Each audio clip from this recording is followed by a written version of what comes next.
Bonsoir Jennifer. Bonsoir David, bonsoir à tous. 9 affirmations qu'on entend souvent, alors plus ou moins discrètement, plus ou moins affirmées au grand jour. Les premières, elles concernent la transmission du virus. Le coronavirus peut se propager seul dans l'air. Il peut en quelque sorte voyager, se déplacer. C'est vrai ou c'est faux ? Eh bien, c'est faux. Ce coronavirus ne peut pas se propager sur de longues distances dans l'air, puisqu'il se transmet par les gouttelettes respiratoires de la personne infectée lorsqu'elle tousse ou éternue.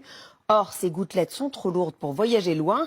Elles se propagent à 1 mètre maximum. Donc, même si vous êtes dans la même pièce qu'un malade, mais à 2 ou 3 mètres de distance, il n'y a pas de risque de contamination. Une réserve quand même, suite au cas du Diamond Princess. Rappelez-vous, ce navire mis en quarantaine au Japon où on a recensé 4 décès et 700 contaminations. Beaucoup d'experts se sont interrogés sur la propagation du virus via les systèmes de climatisation. Les gouttelettes émises par des patients contaminés auraient pu voyager dans les conduits d'aération, surtout que le système d'aération au sein des cabines n'était pas pourvu de filtres comme ceux prévus dans les hôpitaux. Mais le virus peut survivre sur des objets comme les billets de banque si les gouttelettes tombent dessus d'une certaine manière. C'est vrai ou c'est faux ? C'est vrai, mais le risque est très faible. Les données scientifiques montrent que le coronavirus peut survivre sur des objets pendant quelques heures, voire exceptionnellement quelques jours. Si une personne infectée touche ou éternue sur cet objet, il peut être contaminant. La meilleure protection consiste donc à se laver les mains régulièrement. En Chine, on a d'ailleurs vu des opérations massives de désinfection de billets de banque, notamment à Wuhan. En revanche, pour les experts, si vous recevez un colis en provenance de Chine, il n'y a aucune chance qu'il soit contaminé, car le temps de transport et notamment la sécheresse de l'air dans les avions auraient tué le virus. La désinfection des billets de banque, ça fait beaucoup rire le professeur Eun. Troisième affirmation, le coronavirus peut se transmettre par des piqûres de moustiques. C'est vrai ou c'est faux ? C'est complètement faux. Le virus se propage uniquement au contact d'une personne infectée.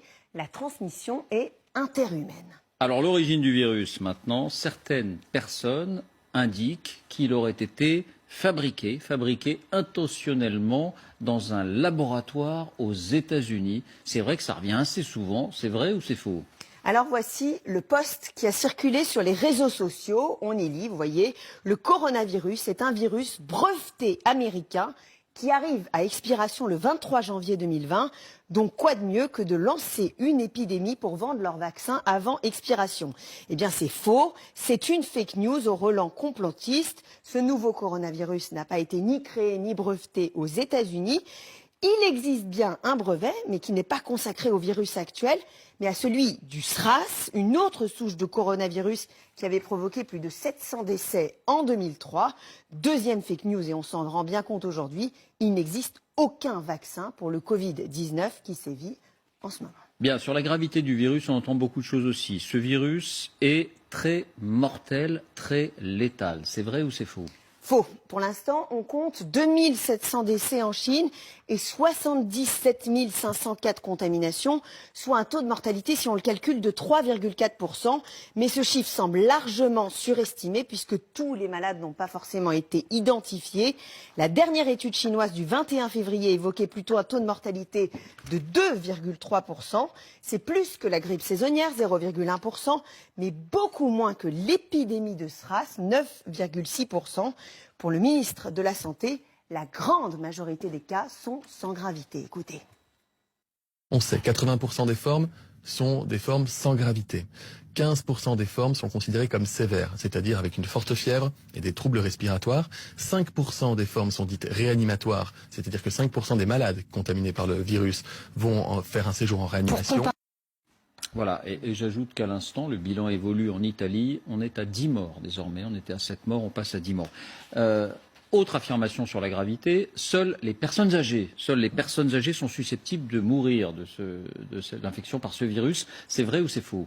C'est faux, hein. Le coronavirus peut aussi tuer des personnes jeunes. C'est le cas, rappelez-vous, de Li Wenliang. Cet ophtalmologue a été tué par la maladie à 34 ans. C'était l'un des premiers lanceurs d'alerte de ce coronavirus à Wuhan, en Chine. On sait aussi que l'habitant de Codogno, Mattia, qui a propagé l'épidémie en Lombardie, n'avait que 38 ans et qu'il est dans un état grave en ce moment, hospitalisé à Milan. Mais dans la grande majorité des cas, les victimes sont des personnes âgées, souvent atteintes d'autres pathologies. Chez les plus de 80 ans, le taux de létalité du coronavirus monte à 15%. À l'inverse, pour les moins de 39 ans, ce taux chute à 0,2%. Bien, donc globalement, il n'est pas très dangereux, mais on entend dire qu'il est très contagieux. C'est vrai ou c'est faux? Alors, c'est vrai et faux. Faux parce que ce coronavirus est par exemple 5 fois moins contagieux que la rougeole. Mais ce qui inquiète, c'est qu'on peut être contaminé et passer facilement sous les radars. Pourquoi? Eh bien parce qu'il existe des personnes avec des formes très légères de la maladie, voire asymptomatiques, sans toux et sans température, qui peuvent transmettre le virus, d'autant que la période d'incubation du virus est longue. Elle est comprise entre 1 et 14 jours, période pendant laquelle le patient est contagieux, mais ne présente pas forcément les symptômes. Bien, deux dernières questions sur la protection. Alors les masques, on a entendu tout et son contraire sur les masques. Au final, sont-ils efficaces? Oui, ils sont efficaces, on entend dire. C'est vrai ou c'est faux? C'est vrai, à condition de bien les choisir. Les masques en papier, type masques chirurgicaux, ne sont efficaces que pour les personnes malades et pour limiter la propagation du virus. En revanche, ils ne protègent pas les personnes saines. Pour se protéger, il faut des masques appelés FFP2, comme celui-là. Ils sont plus épais, plus filtrants. Ils sont efficaces 3 heures. Après, il faut les jeter. Ce sont notamment les masques qu'utilisent les soignants au contact des malades. Dernier point, lorsqu'on est vacciné contre la grippe, on nous encourage chaque année à nous vacciner contre la grippe, on est de ce fait protégé contre le coronavirus. C'est vrai ou c'est faux? C'est complètement faux. Le vaccin contre la grippe n'est absolument pas efficace, tout comme les vaccins contre les pneumonies qui n'offrent aucune protection contre ce nouveau coronavirus. Merci beaucoup Jennifer.